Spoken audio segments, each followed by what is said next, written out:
Here's just on a side note, on the day of this being recorded, it's 51 outside, which is crazy because yesterday morning for Groundhog Day, it was like 13 degrees outside, and now it's 51. How crazy is that? And also the snow is melting, so that's a good plus. That's a good thing. Hi, and welcome to episode, what is this, 14? Yeah, I almost forgot which episode we're on. We're on the 14th Congress, which was in session from 1815 to 1817. There were two sessions in this Congress.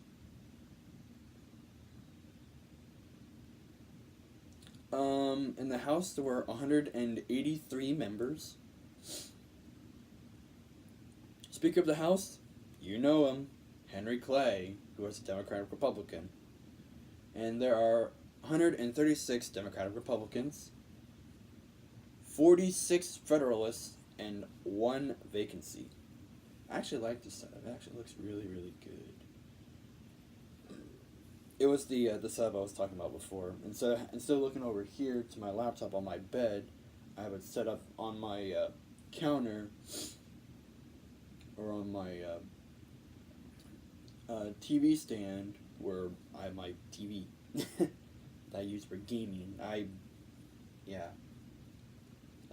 Gaming I use for that TV, for this TV at least, is my my Wii and Switch. And also maybe every once in a while put the HDMI cable from my Switch into my laptop and I can put, I don't know, Who's Line on or Congress or something, I don't know.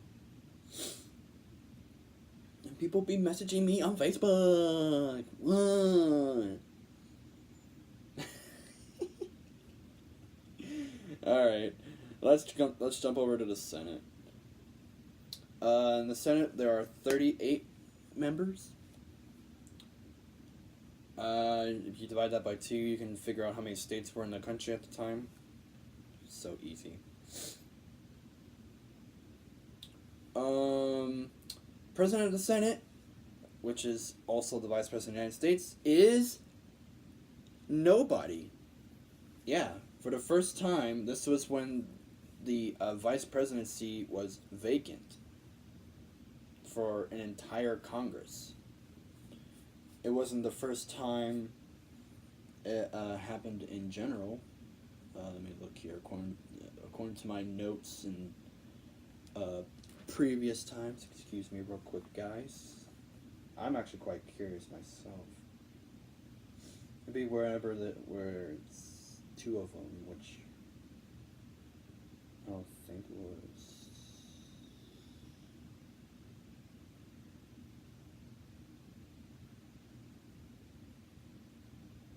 Yeah.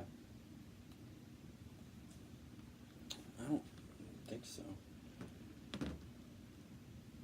Okay. But yeah, this was the first time in that the vice presidency was completely vacant for an entire Congress.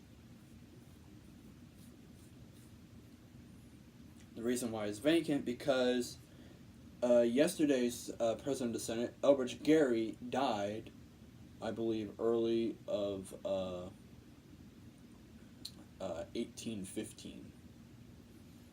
So, yeah, that's what I'm assuming. I don't know. I didn't put down in my research when to when for that, but yeah, that's what I'm assuming.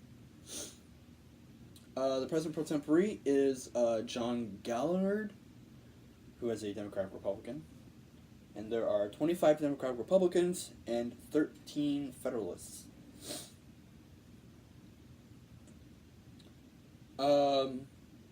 What major event happened during this Congress?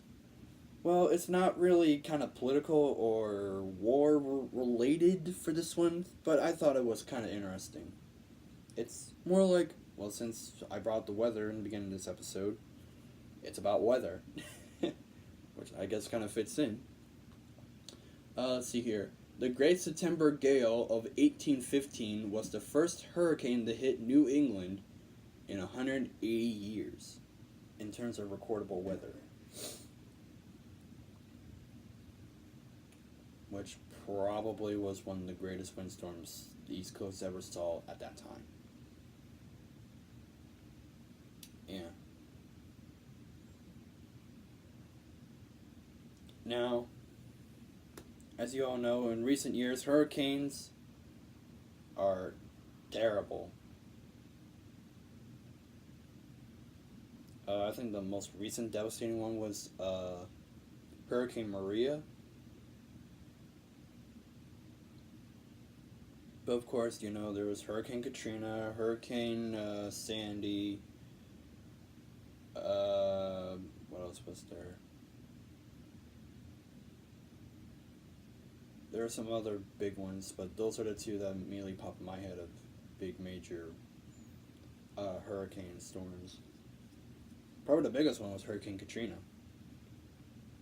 And that's why people in in my family call my sister Hurricane, because, she was a hurricane in 2001, as you all may remember. Good old Bush, and he didn't do anything. Hardly. Yeah. So, that's all I got for this episode. Stay tuned for tomorrow for the 15th Congress. Stay cool, stay tuned. Finally I get to see green. Buckeye Chuck, you were actually right.